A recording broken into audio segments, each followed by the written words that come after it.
Welcome back, Raw Thoughts listeners, to another episode with me, Mackenzie Tiggs, where I bring on guests and we just get really raw. We get really real with them, authentic, and they're so willing to share their stories that I just love continuing to do this.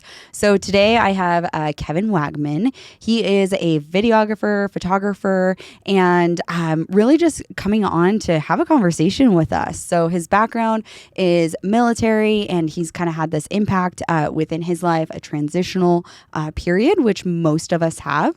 So without further ado, thanks, Kevin, for coming on. Thanks for having me. I appreciate it. Absolutely. So tell us a little bit about yourself. This is always the hardest part. I think born and raised in Idaho. You're a unicorn. Yeah, it's not very common. It is not. It's not. Let's see. After high school, joined the military. I was in the Navy. I was an aviation electronics technician. So I worked on all the computers of the aircraft. If they broke, they'd pull them out of the aircraft, send them to me, and then fix them, send them back. And then got out of the military after 4 years, and then worked at a gym, and that sucked, even though I love fitness. And then I went to working at a bank, which great company to work for, but I'm not like a white collar person at all. Mm-hmm. And then went to a big tech company and thought I had my career there, and they pulled the rug out from under me. And now I'm a professional photo and photographer, videographer. Wow. Yeah, full time. And that's kind of a different switch from kind of the banking to the tech world to now creative side. Yeah. Have you always kind of been creative? I've been creative since I can remember. I like to say that I was born with a pencil and paper. The earliest that I can remember my creative side, I was in second grade, and I drew.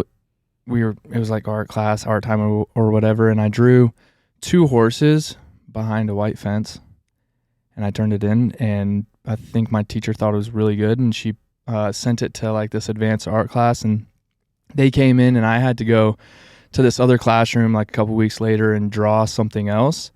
And then I got accepted, or I was brought into like an advanced art class. And then all through elementary school, I was drawing. And then once I got into middle school, that's when like pottery came, and actual like self-portrait drawing came in, and just every piece of art that I could create, I was trying to take those classes. And then when I was 13, I pulled out my mom's soccer camera, is what I call it, like one of those ones that the tubes with the flip screen. And I pulled it out and I filmed a video of me drawing, and I did the editing in Windows Movie Maker. And any editor knows that Windows Movie Maker is like crayons compared to like actual art supplies, you know? And then so 27 now, that's 14 years I've been making videos. And I'd say the photo side, I've probably been doing it since I took my first photography class in 10th grade, I think. Wow. And then on top of all that, I got my first guitar when I was like 10, maybe 8 or 10, something like that. Didn't take it seriously because I was 8 or 10, you know. And then, but once I got a little bit older, I actually taught myself the guitar, the piano, the mandolin, and the drums. Holy cow. Yeah. So I'm very right side brain. Yeah. Yeah. Very like sporadic, just like we're going for it. Yeah. Oh yeah. Yeah. I've been told that I'm very like ambitious. I love trying new things, and I'll just go like balls to the wall with everything. Yeah. A lot of my listeners know I always give the analogy that it's like jumping off a cliff, and you'll build the parachute while you're going down. Like, we'll figure it out. I've been using that analogy a lot recently, just because of what's recently happened in my life. What's recently happened So we'll kind of jump, I guess we'll jump to like how I became a full-time creative. So I worked at a big tech company here in Boise, Micron. Don't want to call them out or anything, but nothing bad about them. You know, they just went through, you know, I was there for 3 years, and really loved my job. I mean, it's work. No one wants to go to work, but like my job was a good job. I had a really great schedule. And I was there for 3 years. Well, the market's not doing so hot. And so they are going through a 10% downturn. So they were laying off 10% of the global operations. I thought I was safe because I've never been in trouble. Like, I thought I was a good worker. You know, I don't take a whole lot of time off. And I went into work one day and my supervisor's like, hey, you got a meeting at 6:30. And I was on night shift.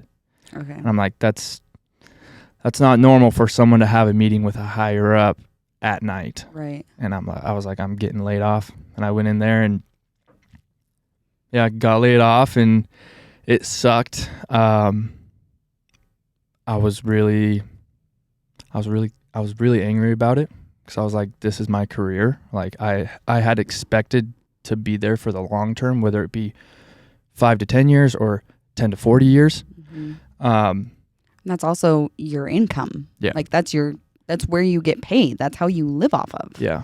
So and like Micron allowed me to, you know, buy a house, you know, buy adult things. Mm-hmm. And so as soon as like, you know, they did, you know, since they were laying me off, you know, there was a severance package, you know. So they were taking care of me. They knew that, you know, it's unfortunate and that it could put people in hard times. So they did what they could, which I'm super thankful for. But I've always, like, I love photo video. Like I love my bread and butter is editing. I love creating something out of nothing and then seeing the reaction of whoever's receiving that deliverable. I love seeing their reaction. Like I love when they're like, oh my gosh, like you blew this out of the water and whatnot, you know? And so that analogy, you know, jumping off the cliff, build a parachute on your way down. How I say it is I didn't jump off the cliff. Someone kicked me off the cliff. Yeah. And I'm just trying to figure it out on my way down, you know, and luckily I have a lot of good connections in the content space here locally and around the nation. So I've had a lot of support, and as soon as like the night I got laid off, I told myself, like my neighbor's like, hey, are you going to apply for unemployment? I was like, no. He's like, why not? It's like essentially free money. You just got to apply for jobs. I was like, I don't want a crutch. Mm-hmm. Like I'm going to go full-time photo video. And I don't want a cushion, because that's what was stopping me at Micron from going full-time photo video. I had a cushion at Micron, you know, I was comfortable. And that's the biggest enemy to human beings is being comfortable. You know, you won't grow. And just in the last, you know, 6 weeks, my life has changed so much. You know, what you can really do, giving your all to one thing, is absolutely insane. Yeah. So you were doing photo video while you were at Micron. Yeah. What were you making? What was that content like? A lot of social media content. That's what everyone wants nowadays. Mm-hmm. And it's cool, but it gets like kind of old for a natural born creative. That's kind of what I call myself, because I want to create a story. You know, there's a video that I, you know, just pitched to my dad. My dad's a cowboy out in Middleton, and there's this story that I want to build about a cowboy, you know, and it's for myself. It's a passion project, you know, because I need to get my creativity out. But, you know, being out at Micron, working a real job or a full-time job for a company, and then my off days. So I would work 4 days one week, 3 days the next. And I would do a lot of, I call them like gym hype reels. So like 30 seconds to a minute long of just like headbanging music, just, you know, it's just kind of like the same thing. I was doing some photos. I was working with one of the local gyms here doing some of their content. Nothing too crazy, but just little stuff. But you knew that you couldn't pour yourself completely into that because you did have Micron. You did have something to kind of... I don't think it was... I didn't think I couldn't pour myself in there. It was just like... It was myself, like, thinking, like, I'm doing a lot on my off days. Like, I'm filming a lot of content. thinking I was doing a lot, but I wasn't. I really wasn't. Like, you look back, like, you know, people are like, oh, why am I not getting the results that I want? More times than not, I guarantee you're not doing the work that you need. Like, if I was doing just like what I'm doing right now, I could have been doing while at Micron. It just would have been a little bit more busy for me. But it was that cushion. I was thinking that I was busy when in all reality, I don't really think I was. Yeah. So the busy versus productive is, I feel like, you know, a struggle for the entrepreneurs of like, oh, wow, I have so much going on. And it's like, do you have so much going on, or were you busy versus actually productive? Those Correct. are two different things. Yeah. And sometimes it's hard because it's like you're just going, and then you're like, but why isn't anything actually moving forward? Because it's just like you're in this little like wind tunnel, you know, just going around and around and not actually propelling yourself forward. I think a lot of it's like being intentional with what you do. I love that word. You know, you can't just like, so when I start thinking about this, I think about videos, content creation. I'm going to dive into TikTok real quick. Yeah. Right. I was able to build a TikTok profile. I've got like 40,000 followers on it, in the gaming space around Call of Duty. I've seen a lot of people do super well with their content because they're intentional about their videos. They build them out. They say, all right, this is what I want to make the video about. They write a script for it. You know, they plan everything out for a 30-second video. How does that video do? Great. It does phenomenal, right? Now, then you have people that just go play Call of Duty mindlessly. And then when they're done, they're like, okay, I'm going to make a TikTok out of something. Like, oh, this is a funny clip, and they pull it out and they try to add stuff. And how does that video do? It flops. You know, so it sucks because like gaming should be one of those things that you can kind of just sit back, relax, which if that's all you want to do, cool. But if you're one of those people that wants to create content and be, you know, the social media influencer, content creator,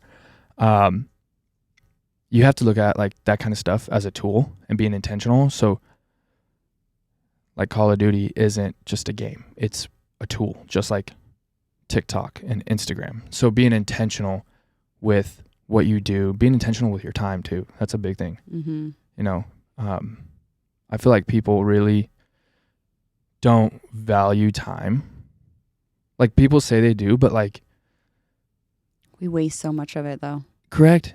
Yeah. Even I do. I think I know we all I do. I did it this morning. What did I do? I laid on the couch with my dog. Right?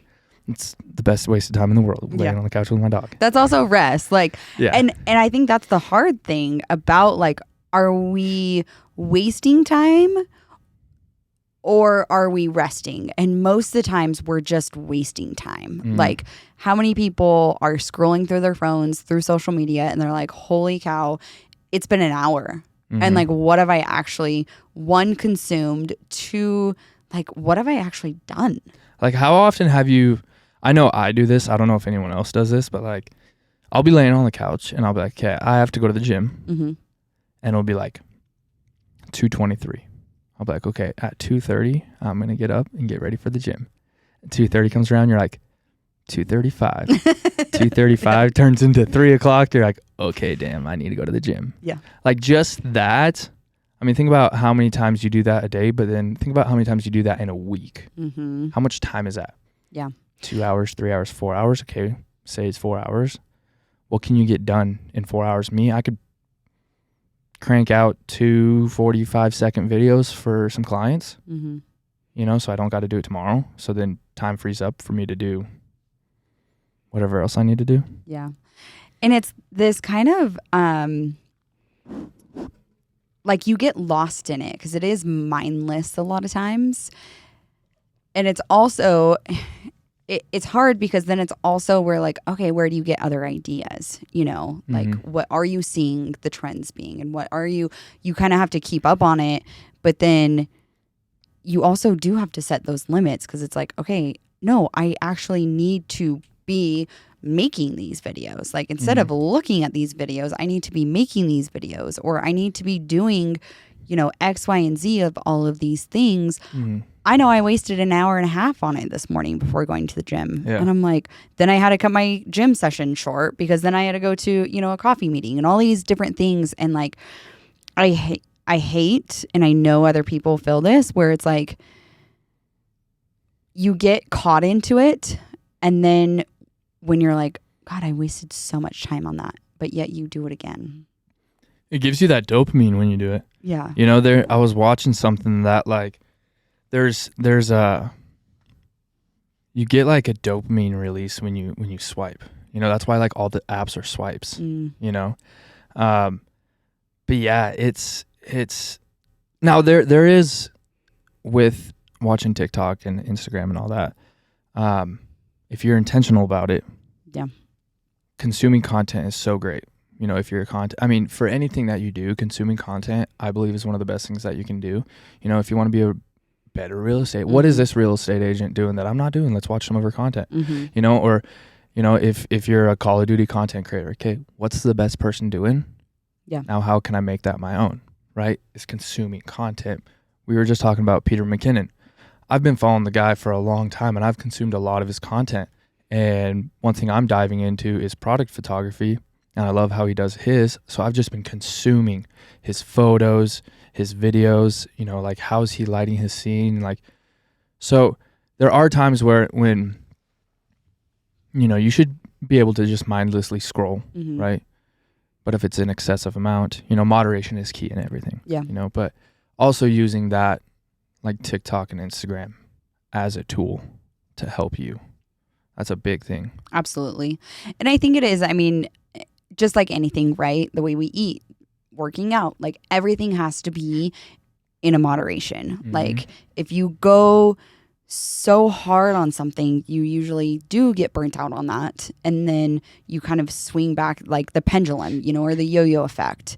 It is like, we have to be gracious with ourselves of like, okay, yes, I spent an hour on that, but next time I'm going to improve and I'm going to do 45 minutes, like it is those personal boundaries that we have on ourselves. And I believe that a lot of us, I know I struggle with sometimes with, personal boundaries, and it's the discipline, where it is a fine line of consuming content to learn from, because that's really what we're doing, right? We're learning from that. We're trying to master and improve our skills. And so we have to consume what is doing well. Yeah. And then also put our own, take on it. But I do like it. It's all intentional. I love that word. Yeah.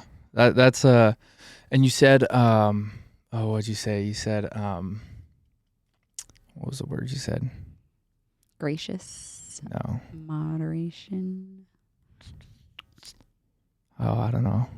What was it? There was a word that you said that disciplined. Oh, yeah. I don't know why I didn't think about that. That's fine. But no, you have to be very disciplined. I think discipline is one of the best things someone can have. You see it in the military. The military there's a lot of discipline in there. I learned a lot. But like, everyone starts their day with discipline. Like, it's the first thing that you start your day with. Like, your alarm goes off. Are you getting out of bed right then and there, or are you snoozing the alarm? So, and being able to be really disciplined with your time. So for me, for an example, when I'm working on a video for a client, so I was working on a video for a Brazilian jiu-jitsu gym that I work with, and I had someone email me about the photos for the gala. And I responded. I was like, hey, I can send you that later. Currently working on a project, yada yada yada. But I have to give myself like an adequate amount of time to work on a project every single day. If I allow myself to let another project distract me, I'm gonna get sidetracked from my first project. And that could lead into, okay, once I send that email over, check my phone, go make food, and then eventually make it back to my original project. So if someone messages me or contacts me, calls me about a different project that I'm not currently working on, I usually tell them, hey, like, I'll get back to you on it, because I have to give, and I want to give all my clients like the best, I can give. Mm-hmm. And so I have to be very strict on my time, very disciplined with my time for each project and each client. Yeah. And I think it's one of those things that you have to learn, and not taking it as, like that you're pushing them off, but it's just saying, hey, I will do that, but I need to do this first. And, same thing when you're working on their project, you're going to do that to other people. It's not that you're avoiding them. It's just like, hey, this is where my time is being spent right now.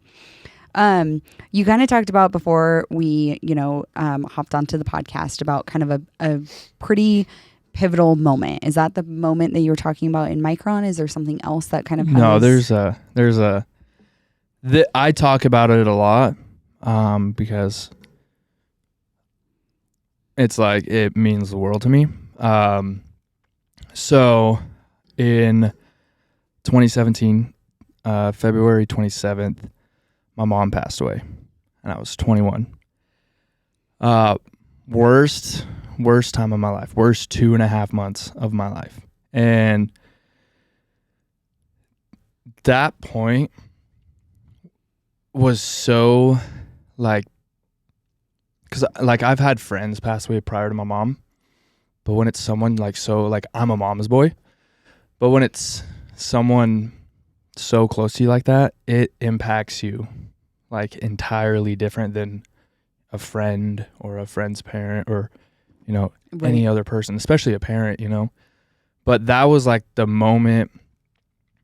That was a huge, like, 2.5 months of transition for me. So back in 2011 is when my mom originally got sick.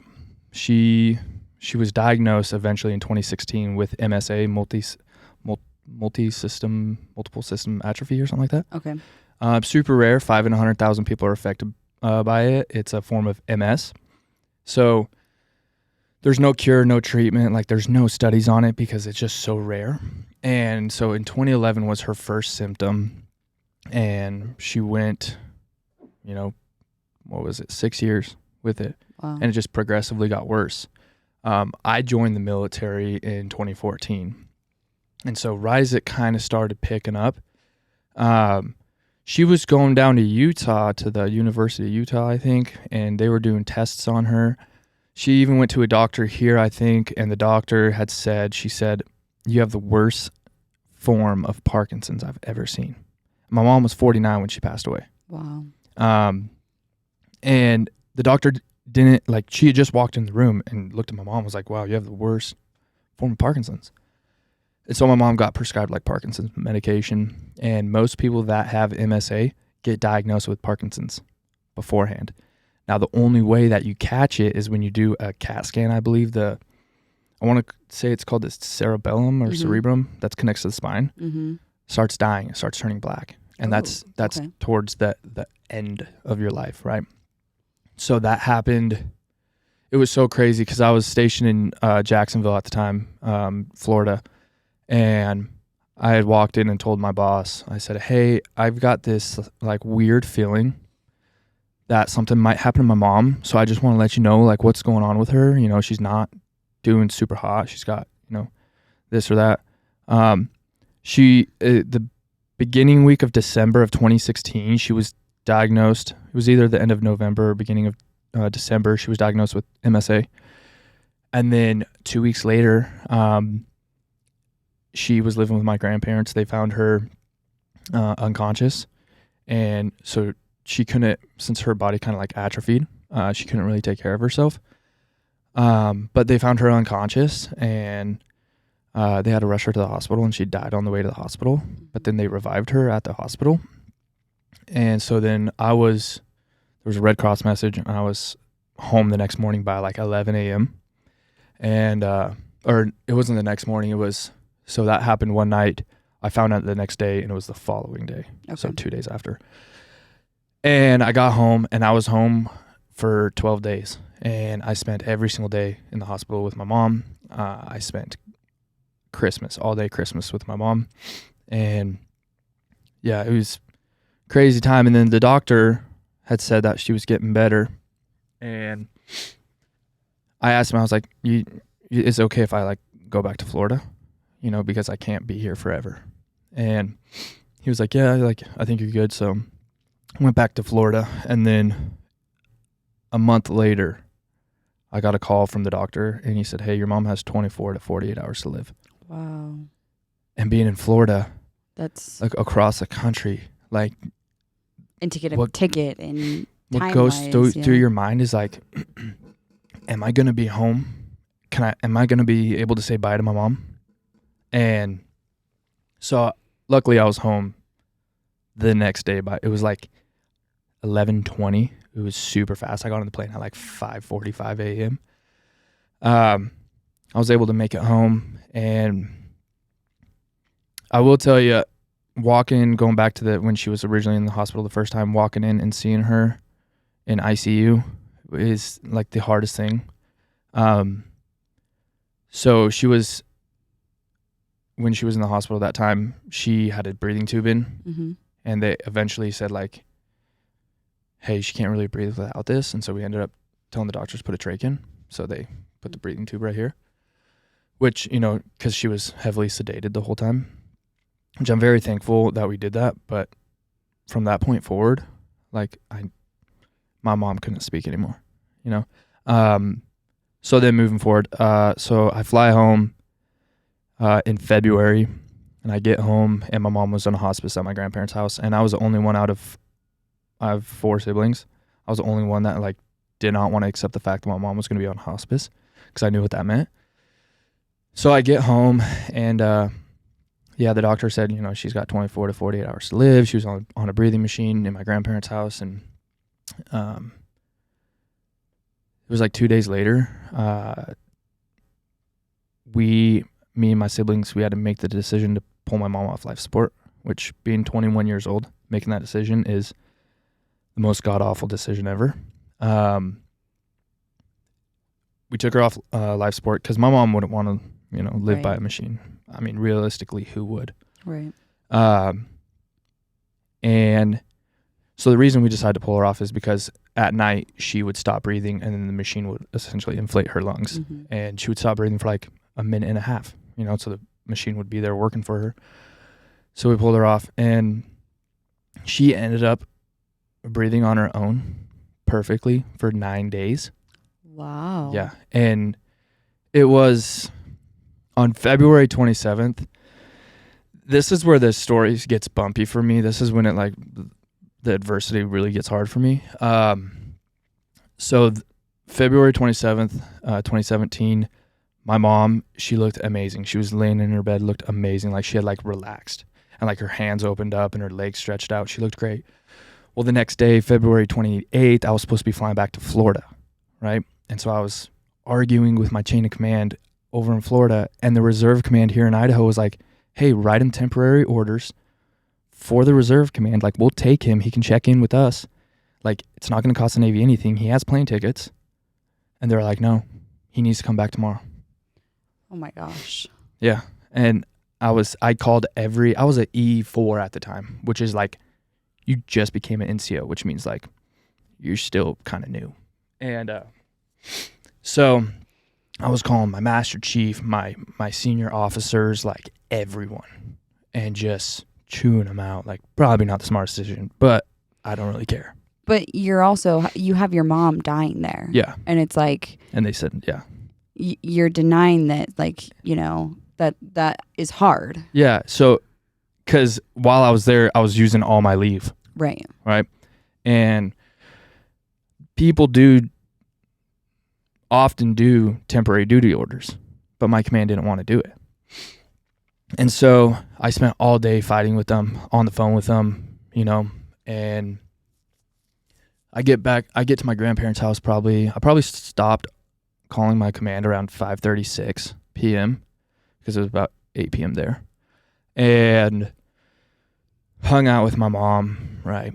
And then eventually that night, I'd walked in there and sat down and I was talking with her and I said, Mom, I promise you, I'll make you proud. I'll make a name for myself. I said, I love you. I stood up, kissed her on the forehead, and I walked out. And then 30 minutes later, she passed away. That was the very last, in that conversation, I told her, I said, Mom, if you have to go, go. Like, don't stay. Yeah. And I was the very last one to tell her that. And she held on for that. Hardest thing to do. And like, she knew that I didn't want to be in the room when she passed. I just didn't want to see my mom on her deathbed. Right. And yeah, that night, I still remember everything about that night. The temperature, like the weather, it was snowing that night. I remember I had to go pick up my sister from my dad's house and bring her back to my grandparents. And I remember standing outside. Like, I remember walking up to my grandparents' house and grabbing the screen door handle. And I still remember like that cold feeling. I remember my aunt looking at me, and then I remember hearing my sister just wail, just break down, you know? And it was just a terrible night. I went to my dad's house, and afterwards, after like, you know, we were leaving as soon as like the coroner was showing up. I didn't want to be there for that. Right. Went to my dad's house, and me and all my siblings were there, and I just sat in the living room till like 3 a.m. And my sister, I became someone I never want to become that night. Like, I was the rudest, like angriest. I was sad. I was broken. And I was taking that out on people. You know, the things that some of the things that I said to my sisters, like, if I saw someone saying that to my sister, or if I saw my brother saying that, I'd probably kick my brother's ass. Yeah. I'm lucky that my older brother didn't kick my ass. And, but yeah, I woke up that morning and went to the gym. Or I woke up that morning, first thing I did was I slept like 2.5 hours that night. I called my command. And I said, hey, I hope you got that figured out, because if you don't got it figured out, I'm not getting on the plane today. My mom died last night, so I'm not getting on the plane. I was like, you can either extend me out here, or I'm going to be a UA sailor, and you know exactly where to find me. You can come and get me. And my boss goes, we got you extended out there, but we're using the rest of your leave, and then you're going to go in the whole 10 days. So I went negative. So you start out at a balance of 0. I was at -10. Wow. And because they wouldn't write me temporary orders to keep me from a situation like that. And I told my boss, and I respected my boss. My boss did whatever he could. I still talk to him to this day. I told him, I said, and I was an EP sailor. So EP is early promote, which is like you get these evaluations every year for like promotion time. And I was an EP, which is the best, right? I told him, I said, you just took an EP sailor and made him like maybe a P, which is a promote, which is like normal. Like, not normal, but like sure. Yeah. Promote him. I said, I'll never pick up a tool for the command again. I'll never work for the command again. I'll show up, but I'll never work for them again. Because they didn't take care of me. Why would I take care of them? Right. And at such a low point of what was happening. Mm-hmm. And you know, it's funny. We're going to fast forward real quick. When I got back, when I was leaving that command, I talked to him. I said, why didn't you guys give me temporary orders? Like, that was the worst time of my life. They're like, well, there's other people going through stuff like that. Okay, so write orders for those people too then. Don't just say like, what happens if the tables turn? Yeah. You're probably going to be home. Why? Because you're a chief? Yeah, it's just wild. That's what the military is. You know, you're a number in the military. But going back, you know, so my boss was like, you know, they said to tell you to not take all of your leave. You know, you don't go over that far in the hole. I said, if I'm going to go in the hole, I'm going to go in the hole all the way. Right. Like, I'm going to go as deep as I can. Like, take as many days as I can. Like it's just because of what they did, right? And so I ended up going in the hole, negative 10 days, and I didn't get to come back home for like just over a year. Wow. So I had to work all those days to get to 0, and then work to get like 7 days off so I could come home. And so I had to grieve by myself, you know. So after the funeral, you know, we buried my mom. The next 2.5 months was like the worst 2.5 months of my life. And say you're now not around your family, like you're not around the people that you can show that love and can show that support for something so heavy, you know? Yeah. That is one thing about the military though. There's friends that became family. Like I still talk. Like I just found out one of my best friends from the military is moving from California to Utah, and I'm like, dude, that's only a 4-hour drive. I was like, I'm coming down there every weekend. But it's like he was there for that, you know. And one of my buddies, Kyle, he lost his dad when he was a kid, and I didn't know that. And so when I got back to my command, there was multiple times where like I'd be at work, and like I remember the first time I was back and someone asked me, they said, "What's wrong with you?" And I yelled at him, and I was like, "My mom fucking died." And our building was made out of bricks, and I just punched a brick wall. And then I went outside to the picnic table, and I just broke down. And I would do that every day. I would just go out to the picnic table and just cry. And cry for an hour, 2 hours, 30 minutes.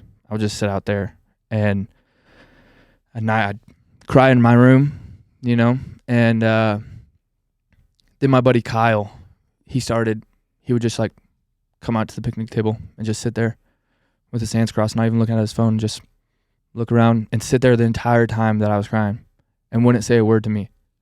And he did that every single time until I said the first word to him. And I don't know how many times that took. And I think the first thing I said to him, I was like, why does this suck so fucking much?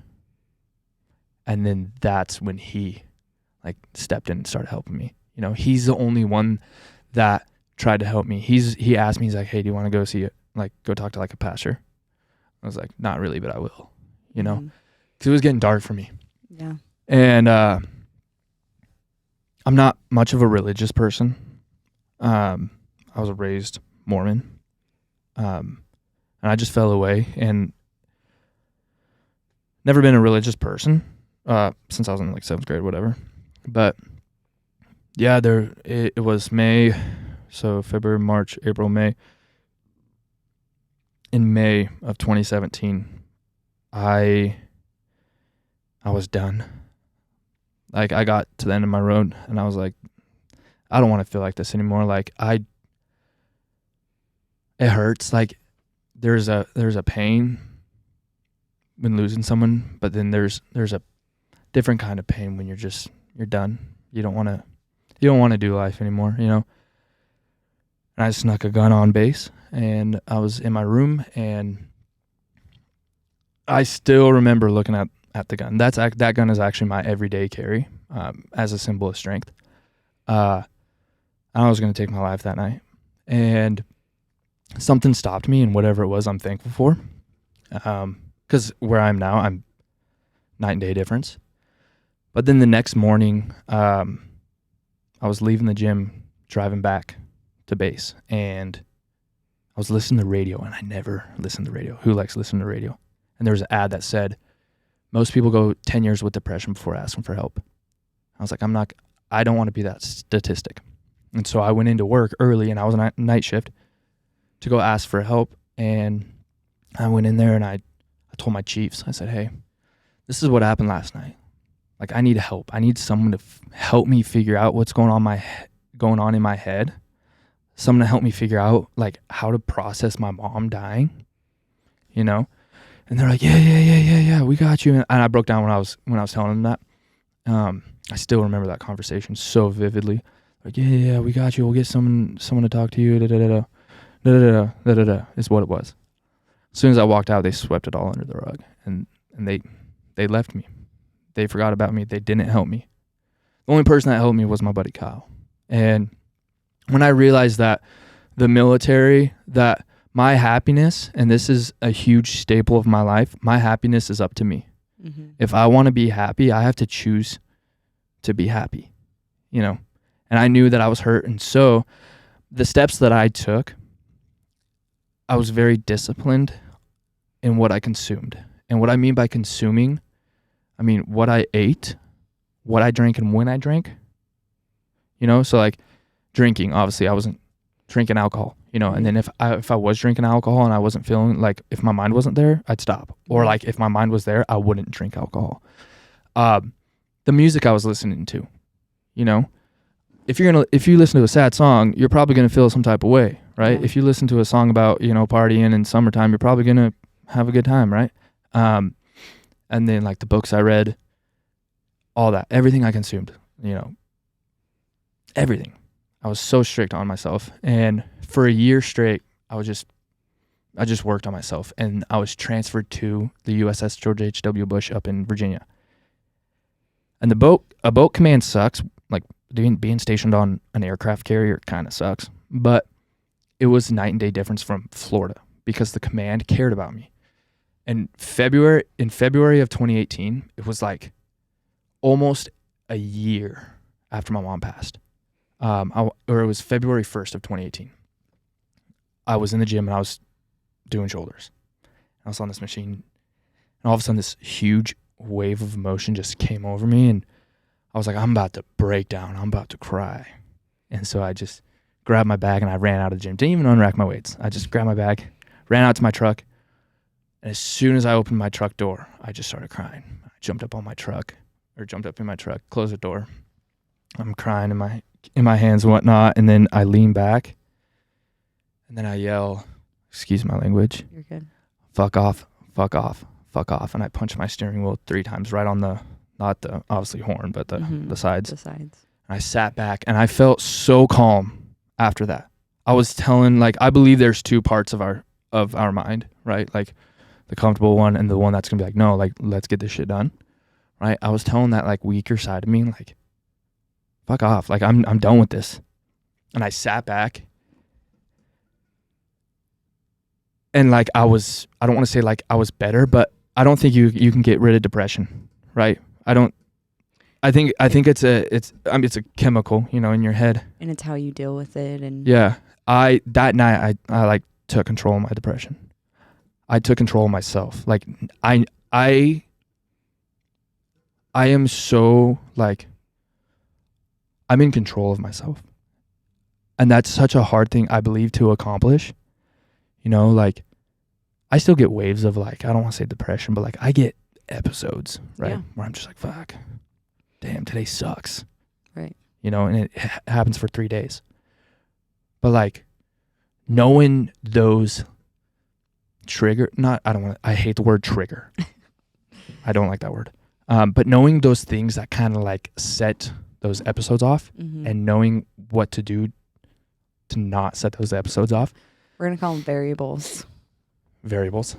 The things that... Yeah. Okay. Not a triggers. They're variables. Because it can be good. It could be bad. It could be... But like whatever that...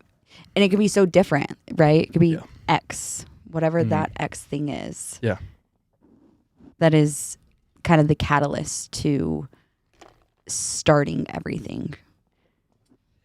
Yeah. So I know myself. Like I know what's going to send me over the edge. You know, I know what's going to make me feel down and depressed, you know, but I also know how to get past it. Yeah. You know, I know music is a huge part of my life. I taught myself 4 instruments. People ask me, hey, what's your favorite kind of music? My response, I've never heard anyone say this. I like good music.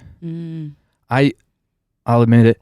I jam to Justin Bieber a lot. Why? Because he's a good artist. Like he makes good music. Kenny Chesney, me and my mom connected on Kenny Chesney back when I was like 8 years old. When the Sun Goes Down by Kenny Chesney. I heard that song and I was like, I thought it was the coolest song in the world. She ended up getting me one of those CDs, and I still have that CD. I don't know where the case is, but I have that CD. And it's like, it's memorabilia. It's special to me. Yeah. And Kenny Chesney is like my all-time favorite. Like he's the reason I got into music. Love the man. I feel like when he's done with music, no one will ever do what he does, right? Kenny Chesney is one of those people. That song Reality by Kenny Chesney, if you're feeling down, listen to Reality. It's and then there was Summertime, so Reality, and then Summertime by the Rascal Flatts. Those are the two songs that I can use if I'm feeling down. I put those two songs on and it brings me up. Yeah. So I give you so much kudos to grabbing hold of this yourself, right? Like, there's been other people around you, and I think, you know, as individuals, we want these other people to save us, right? You wanted the military to have these resources, and, you know, your friend was there for those resources. But I give you so much kudos because you're like, no, this is my brain. Yeah. This is my mind. And I have to figure it out. Yeah. And to the people that are listening, like, you're gonna be the only person that can figure it out. And what gets you out of that, you know, kind of low moment is gonna be completely different than somebody else's. But you know what you need, and that's important. Yeah. Yeah, and it didn't happen overnight. Right. It didn't. It just, like, it's one of those things where it's like, okay, so I know Reality by Kenny Chesney and Rascal Flatts, Summertime, great songs, right? It was just, maybe I was feeling down one night and I had my phone on shuffle and it popped up and I'm like, okay, and I started like bobbing my head and then I'm like, no, I'm in a sad mood, next song.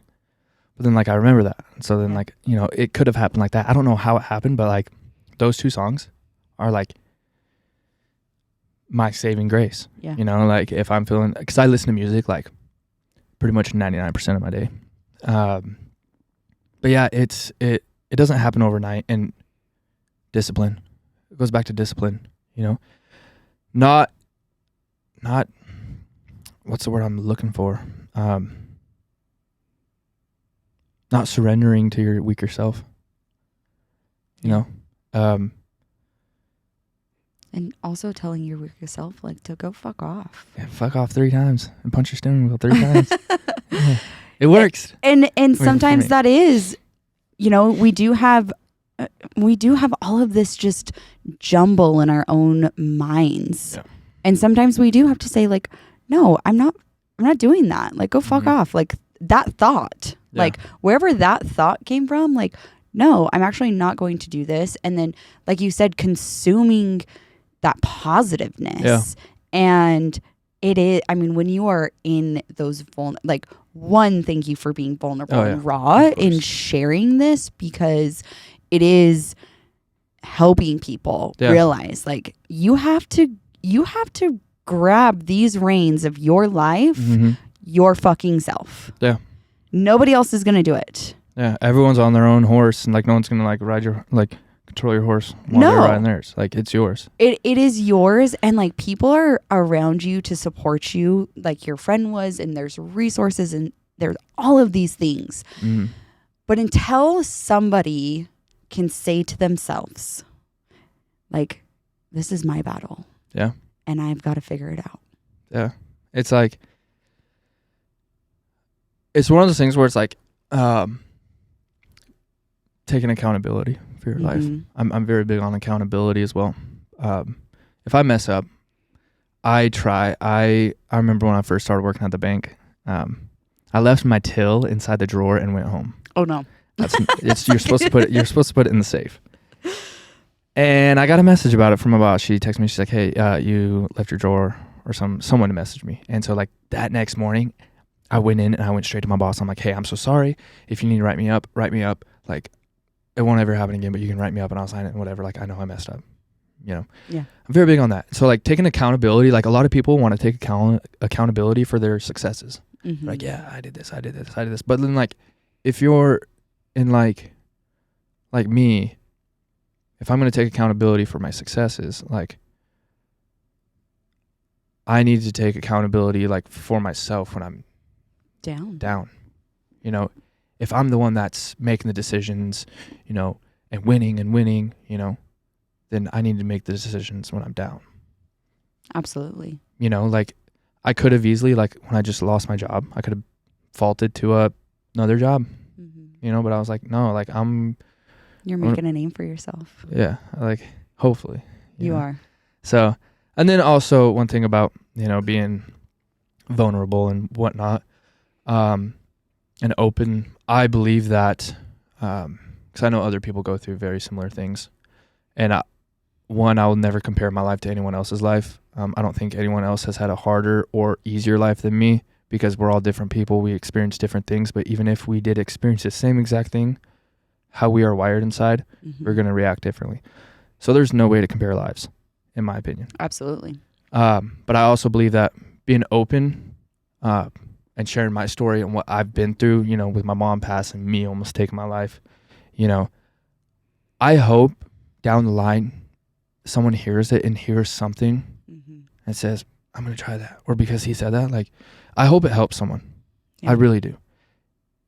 It also, when I talk about my mom, it keeps my mom alive. Yeah. And I'll never stop talking about my mom till the day that I die. Yeah. And I think that's important, you know, especially for, like you said, your age, being a mama's boy, like, you know, that is how you keep her alive. And that's also how you remind yourself, like, hey, she's not here to live, so I do need to live. Yeah. Like, I need to keep a positive life. Like, she is here with you now. And it's like, are you making her proud? Are you making her disappointed? She knows. Yeah, that's, so like, it's kind of a good transition into, I was telling you earlier, kind of like my goal in life. Being through what I've been through, knowing how dark it gets, like, I want everyone to be happy, right? Like, I like to have fun all the time. Whatever I'm doing, I like to have fun. I'm pretty crazy, right? But my goal is, I hope everyone that has an experience with me at any point in time, I hope it's a pleasant experience, unless the circumstances are different, right? Like, if I got to punch you in your face because you're being mean to someone, I'm gonna punch you in your face, right? I want everyone to enjoy life, because we don't know when it's gonna go. Like, it can go, like, I tell people, this is an analogy I thought of. We're all standing in this line, and we have no clue where at in this line we're standing. But once we get to the front, like, it's our turn. You know? And so it's enjoy life. Like, yeah, take life seriously when you need to, you know, but enjoy life. You know, don't change who you are for someone. You know, don't be so just like there's so much out in this world. Yeah. You know, and it can go so quick. Well, and one thing, you know, I have heard, it was actually at a funeral, and the poem, and I don't remember exactly what it was, but they talked about the dash, right? So you have a birthday and then you have a death day. Yeah. And it's like, how long is that dash? What are you doing in between those dashes? Yeah. You know, and it is a lot of time. And, you know, and I understand that not every situation is going to be a happy situation. Correct. You know, and those variables are going to come up, and they do kind of spark within you of like positive or negative. But it's learning and improving to get better and understanding yourself to live a happy life. Yeah, like investing in yourself and in your happiness. Yeah. You know, that's why I'm so like I do TikTok, Call of Duty TikTok. I stream, right? I play the guitar. I make videos. I go to the gym. Like, what else do I do? I ski. Like, I dirt bike. I have a Harley. Like, I like to have fun. You know, it's just, I forgot how I was going to tie that to your point, but that's why I do all these things, you know, and I end up going like kind of overdrive with these things. Like, I'll get into like a mode for like 2 weeks and be like, go super hard at making TikToks. I'm like, I'm going to be the next TikTok star. But yeah, it's just, enjoy life, have fun, see the world. A big thing for me is, so I will not trade my time for money. So technically I do trade my time for money, right? But like, what I mean by that is like, my brother and my dad, my dad was in the car biz for like 25 years. My brother's been in it for like 10 or something like that. And they're well off. And there's been times where like the discussion has been about me getting into the car biz, and I won't do it because like I have so much respect for car salesmen, because like the amount of time that they put into their off days, they still go to work. Yeah. And people are rude to them too. It's their job. It's how they make money, but they spend so much time there, and yes, they make good money, but like I'm not enjoy it though. It's cutthroat. It's I hang out with my brother at his job, and like I'll go in there for like an hour and a half and just like hang out and like bullshit, and like it's cutthroat, and it's like I'm not a white collar person, but like I will not trade my time for more dollar signs. I want my time to be fun. I want to enjoy my time. I want to,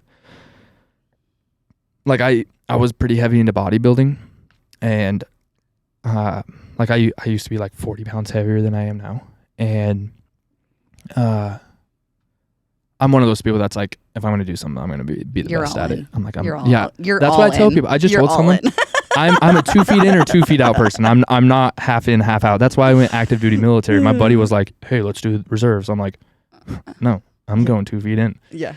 Right. But I was like into bodybuilding, and I took it very seriously and didn't miss a meal, hit the gym. Like I was so strict. Like you could put a Snickers in front of my face, I won't even sniff it. Yeah. Nothing.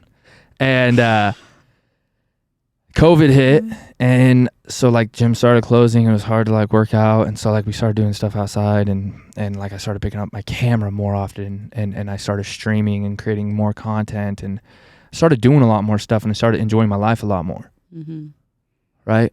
And so I thought to myself, I'm like, okay, what do I want to do with my life? See cool places, meet cool people, have good experiences. How am I going to get there? Can I get there with bodybuilding? Yes, but it's going to take me a long time. Can I do it with a camera? Yeah. I have 2 trips planned this year for work. That's awesome. One's going to take me around the world. And one's going to take me to work with like one of the largest individuals in the financial industry. Wow. It is just, and so I've scaled back from bodybuilding. I still go to the gym nearly every single day because I believe in investing in yourself, taking care of yourself. Like this is like, why would you not want to take care of your body? It's your vessel. Yeah. Yeah. Like you take care of it. It will. Most of the time you'll live longer. Yeah. Right. But like, so I go to the gym, still constantly. But my main focus now is my camera. What can I do with my camera? And I'm challenging myself. Like, I challenged myself yesterday for a new style of like photos, and like I think they turned out good, but like I didn't think they turned out great. But I know like in a year they'll be great. But that's kind of that's where I'm going with my life. Is I want to see cool places, meet cool people, and have not good experiences, pretty crazy experiences. You're the kind of person where we usually tell the stories after we've done the things instead of before, because it's like, first of all, nobody really can understand, like, how did you get yourself into these situations? Like, well, how did you not get yourself into these situations? But also, like, you'll never be able to come up with what you're going to do, because it's so much greater than what you are, and it's usually so much crazier than what you think. I tell people, like, I'm surprised I didn't get kicked out of the military. Not for doing bad stuff, but like, I mean, I guess if you want to consider it bad stuff, not for being like an asshole to people, But like, when I was in the military, I was kind of young and I just turned 21. And I'm just like, damn, I could have gotten arrested for doing that dumb shit. Like we would go to the beach bars, and after like the beach bars closed, like the beach is closed, I'd be like, no, I'm going to go swimming in the ocean. Oh my gosh. And I'd drop down to my boxers and I go swimming. Like I just want to have fun. Like, you know, Yeah. I'm not a rule breaker. I'm not one of those people. I was like growing up, I was never like getting in trouble and whatnot. Like I had people in my life that I learned from. Right. I don't like to get in trouble, but like I still You like to press the lines, Yeah. and sometimes like there are some rules that you're like, I get it, I understand it, but I'm being safe about yeah, it. if it's like, so maybe if it's like the rules that are like, hey, beach is closed. Like, Yeah. I'm not harming anyone. But if it's Right. like, hey, don't hit people with your car. Right. I'm not going to hit people with my car. You Right. know? Right. It's just, but yeah, so, you know, I made a decision that content will get me there. You know, I've connected with some pretty crazy people, you know, like I said, I got a really good support system around me to do that. And I believe I'm the type of person where it's like any little amount of success I can taste, I'll chase. Yeah. And if you believe you can do it, you can do it. You know, when I got laid off of Micron, I was like, do I get a job or can I do photo video? I was like, I can do photo video. And like, 6 weeks later or something like that, like I've already supplemented my income. That's awesome. Yeah. And I have goals with like YouTube and whatnot. Like my buddies probably want to punch me in my face because like I always say like, hey, I'm going to start YouTube and I'll do like 4 videos and then I'll get so busy and I'll stop doing it. But like my buddy, he was like, hey dude, you should start your channel. Like, so I've got a couple YouTube, I've got like a gaming YouTube and then kind of like a shorts YouTube, which is like funny videos on it. But like, I want to start another one. And my buddy pitched me the idea. He's like, dude, you should start your channel off of, hey, I got laid off, so I'm going to chase photo and video. There you go. And announce it that like, you may not be like a professional and, you know, you have your life and your business together and you've been doing it forever, but like you're finally going full time. Take the journey with me. Yeah. And I think that, you know, we do have to wrap up, but I think that's the important part of listening to your story is that as you speak about it, it is all coming out of like how you got into this and why you're so passionate about it. And, you know, even your just goals and dreams with life. Mm-hmm. And I think that is a key thing of just listening to you today is like, believe in yourself. Like it really comes down to yourself. Like, believe in yourself of getting yourself out of the dark place, mm-hmm. and believe in yourself that you can take that next step, and believe in yourself that like you are in control of your life, mm-hmm. you know, and like you have been able to show. You're not just sitting here telling people, you've been able to show through your life and your own experiences how you did it. Mm-hmm. And you're not telling anybody how to do it themselves, but you're saying, hey, here's what my experience has been. Take something from it and learn in your own life and grow from your own life. Yeah, I believe that's something that I learned from my brother. He went through a very, very hard point in his life. And he said, I will never tell anyone how to do something, like, hey, this worked for me, do it. He's like, I'll just tell my story and someone will figure out something out of my story that'll help them. Because also sometimes what we want to teach them or tell them, they grab something completely different. You're I didn't realize that was, you know, and that is actually why this podcast, we don't edit it because I am not the judge of what somebody says that somebody else can learn from. Yeah. And there's been many times that, you know, guests have reached back out to me. I'm like, whoa, you got something from like that sentence? Like, because it is where we are in our own stories that we grab things from other people's. Yeah. So Kevin, I honestly could probably talk to you all day. I think we're both very talkative people and very creative people. How can people kind of come along with this journey that you're going on? How can they follow you, reach out to you? Instagram's going to be the biggest one. It's super simple. Just Kevin.Waggaman. I'm sure they'll be able to find my name somewhere. Yeah. Somewhere. It'll be all in the show notes. Just Kevin.Waggaman. I use Instagram a lot. I post a lot of stories. That's where I'll post other things, you know, if I start a YouTube. Yeah.